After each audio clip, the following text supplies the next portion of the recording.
Welcome back to Biblical Greek Tidbits. In this presentation, we will look briefly at a thought-provoking miracle in the Gospel of Luke and the three Greek New Testament occurrences of the Greek word ἀνορθόω. Ἀνορθόω first occurs in connection with a miracle performed by Jesus while he was teaching in one of the Jewish synagogues on the Sabbath. Jesus heals a woman of an infirmity, but as far as we know from Scripture, the woman did not ask for a healing. Jesus spotted the woman in her condition while he was teaching in the synagogue.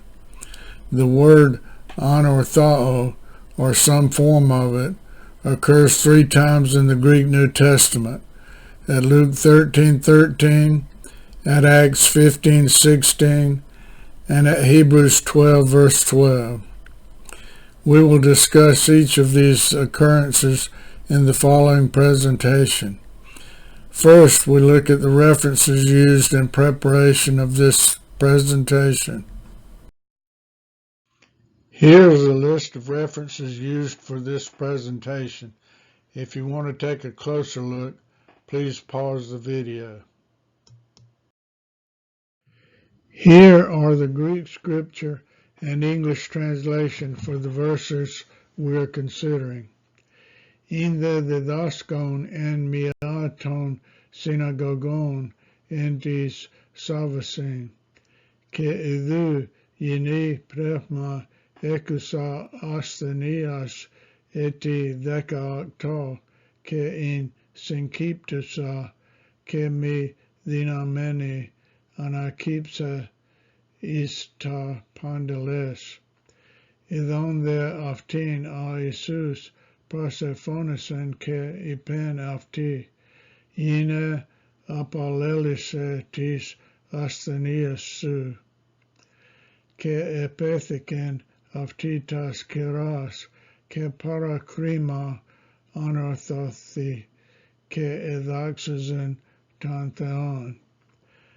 Now he was teaching in one of the synagogues on the Sabbath, and behold, there was a woman who had had a disabling spirit for 18 years.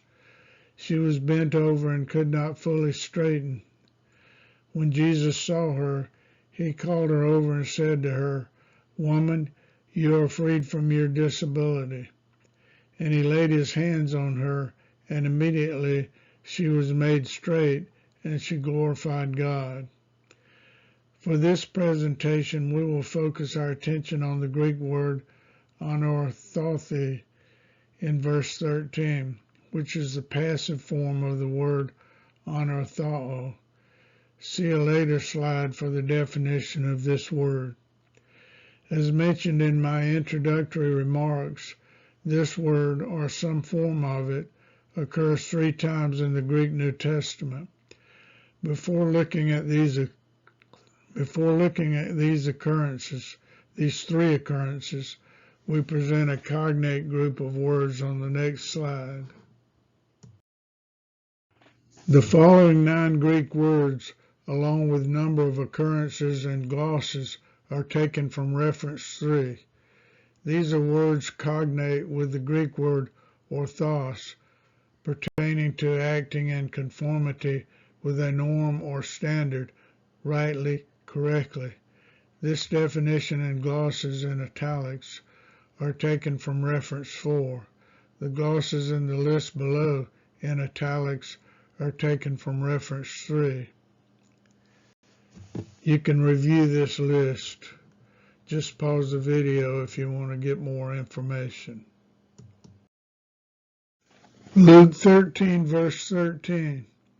Και επέθηκεν αυτή τας καιράς και παρακρίμα ἀνορθώθη και εδόξαζεν τον Θεόν.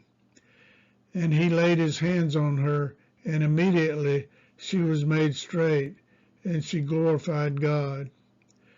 As mentioned before, ἀνορθώθη is an aorist passive form of ἀνορθόω.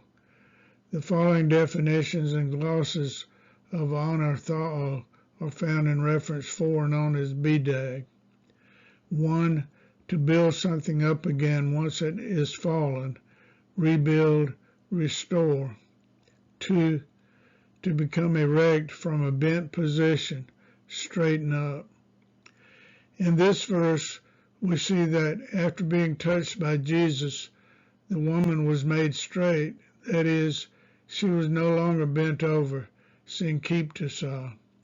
This use of ἀνορθόω is in line with BDAG definition 2. It is interesting that she evidently did not ask for nor expect this miracle. Many of Jesus' healings came about because the person with an infirmity asked for healing, or were brought to Jesus for healing, or was in some way expecting to be healed by Jesus. In this case, Jesus, after observing the woman, had compassion for her in her condition. This episode reminds me that God sometimes chooses to straighten us up, even when we do not ask or expect to be straightened up.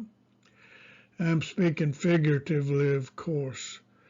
Now, it could be that this woman did not realize that Jesus could heal her condition. We're not given that information in the Lucan story.